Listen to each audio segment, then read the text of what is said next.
Hi friends, tasty ഫുഡിൻ്റെ പുതിയൊരു എപ്പിസോഡിലേക്ക് എല്ലാവർക്കും സ്വാഗതം. ഇന്ന് ഞാൻ ഉണ്ടാക്കാൻ പോകുന്ന റെസിപ്പി കപ്പ പുഴുങ്ങിയതും ചിക്കൻ കറിയുമാണ്. അപ്പോൾ അതിനു മുമ്പ് എൻ്റെ ചാനൽ ആദ്യമായിട്ടാണ് കാണുന്നതെങ്കിൽ സബ്സ്ക്രൈബ് ചെയ്യാൻ മറക്കല്ലേ കേട്ടോ. ഇനി വീഡിയോയിലേക്ക് കിടക്കാം. ആദ്യമേ കപ്പ പുഴുങ്ങാൻ വയ്ക്കാം. അതിൽ ഞാൻ വലിയ 2 കപ്പയാണ് എടുത്തേക്കുന്നത്. അത് കഴുകി വാരി വെച്ചിട്ട് അതിനകത്ത് ആവശ്യത്തിന് വെള്ളവും 1/2 ടീസ്പൂൺ മഞ്ഞൾപ്പൊടിയും ആവശ്യത്തിന് ഉപ്പും കറിവേപ്പിലയും ചേർത്ത് കൊടുക്കാം. അതെന്നിട്ട് ബോയിൽ ചെയ്യാൻ വെക്കാം കേട്ടോ. ഇനി ചിക്കൻ കറിക്ക് ഞാനിവിടെ 1 കിലോ ചിക്കനാണ് എടുത്തേക്കുന്നത്. അതിലോട്ട് 1 ടീസ്പൂൺ മഞ്ഞൾപ്പൊടി, 1.5 ടീസ്പൂൺ മുളക് പൊടി, 1.5 ടീസ്പൂൺ മല്ലിപ്പൊടി, 1/2 ടീസ്പൂൺ ഗരം മസാല, 1/2 ടീസ്പൂൺ ചോർക്ക, ഇതൊക്കെ ചേർത്ത് നന്നായി മിക്സ് ചെയ്ത് വെച്ചേക്കാം 2 മണിക്കൂർ.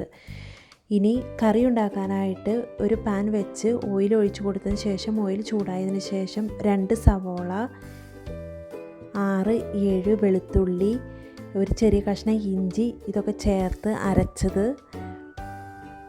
2 പച്ചമുളക്, കറിവേപ്പില ഇതൊക്കെ ചേർത്ത് നന്നായി വഴറ്റിയെടുക്കാം.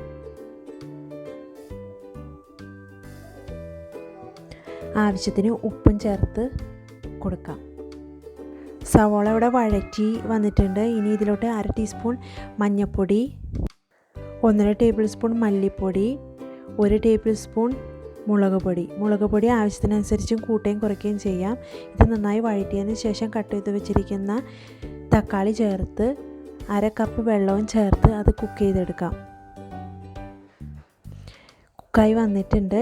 ഇനി ഇതിലോട്ട് ചിക്കൻ ചേർത്ത് കൊടുക്കാം. അതിന് മുമ്പ് തക്കാളിയൊക്കെ ഒന്ന് സ്മാഷ് ചെയ്ത് കൊടുക്കുന്നത് നല്ലതാണ്.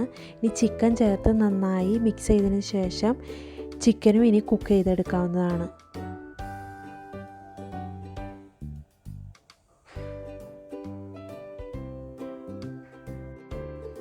ചിക്കൻ ഇവിടെ കുക്കായി വന്നിട്ടുണ്ട്. ഇതിലോട്ട് 1 ടീസ്പൂൺ ഗരം മസാല, 1 ടീസ്പൂൺ കുരുമുളക് പൊടി,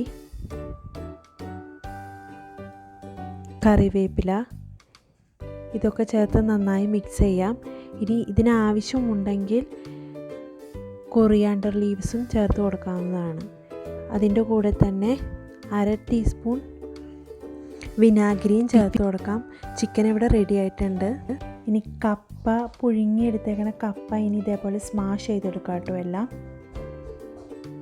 ഇവിടെ സ്മാഷാക്കി എടുത്തിട്ടുണ്ട്. ഇതിലോട്ട് 1/2 മുറി തേങ്ങ ചേർത്ത് കൊടുക്കാം. കപ്പയും ഇവിടെ റെഡി ആയിട്ടുണ്ട്.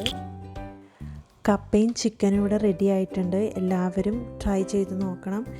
ഇഷ്ടമായെങ്കിൽ ലൈക്ക് ചെയ്യാനും ഷെയർ ചെയ്യാനും മറക്കരുത് കേട്ടോ. Thank you.